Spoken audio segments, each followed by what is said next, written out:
Bungie's PvP team has left Destiny for Marathon is a sentiment that the Destiny community has been expressing for quite some time now, as PvP has felt like it's been left in the dust. Meanwhile, Bungie is moving to a larger studio, hiring hundreds of devs for their new franchise, giving it all the love and TLC that it deserves, like dedicated servers. Where's our dedicated servers, Bungie? Where's our dedicated servers? It's been 8 years. These servers are These servers crash every other day and you're giving Marathon dedicated servers? Unbelievable. To put a cherry on top of the cake, ZK Mushroom, who's a very well-known PvP content creator, posted this tweet recently to give the sentiment of what Trials feels like in Season 21. He says, PvP meta is exactly the same. The SMG nerf did absolutely nothing, Arc Titan is still broken, and cannons are underperforming, ability spam is still there. Sad to see that we're going to get stuck in this unskillful meta for another 3 months, which is pretty painful because Bungie did a bunch of sweeping changes to a variety of different exotics and a variety of different perks and a lot of different things for PvE, but did next to nothing for PvP with this season. If we look up the Destiny Trials report for the first 24 hours of Trials, the #1 most used weapon is the Immortal Adept, which was the strongest weapon last season and obviously had absurdly high numbers, and Bungie has nerfed it since then, but it's still overperforming. The #2 most used weapon is Cloud Strike, #3 is Graviton Lance, which I'm not too surprised because that thing is busted this season. Look at this clip here of it literally getting a 7th column almost entirely by itself. #4, Matador 64. #5 most used weapon is the Immortal. #6 goes to the new exotic Centrifuge, which is kind of cool. #7, No Time to Explain. #8, Imperial Decree. #9, the Rose. And #10 goes to the Crimson. So next to no shift in the PvP sandbox, minus a few new weapons rising into the top 10. And the PvP community is upset. I've seen so many other PvP content creators and PvP enthusiasts saying that they're a bit frustrated with how PvP is treated in Destiny 2. It feels very neglected. And honestly, when I watched that new Marathon trailer and that Bungie dev emphatically said Bungie was going to be investing in dedicated servers for Marathon.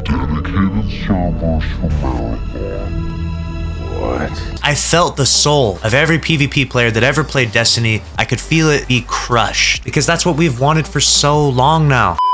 Dedicated servers to give us consistent connections, less error codes, less rubber banding titans. Dedicated servers are an essential to having a solid PvP experience. But I guess we'll all just have to go play Marathon if we want that. Let me know your thoughts down in the comments below about the current PvP meta in Season 21 if you've played any Trials, or played any PvP at all for that matter. And perhaps Bungie will get this feedback and maybe we will see a mid-season patch change some of these elements and actually take some big sweeping buffs and nerfs to things that need to be adjusted. But until then, make sure you're subscribed here with notifications on if you want to stay up to date on all things Destiny 2. Smash the like button. I'll see you in the next one. Later.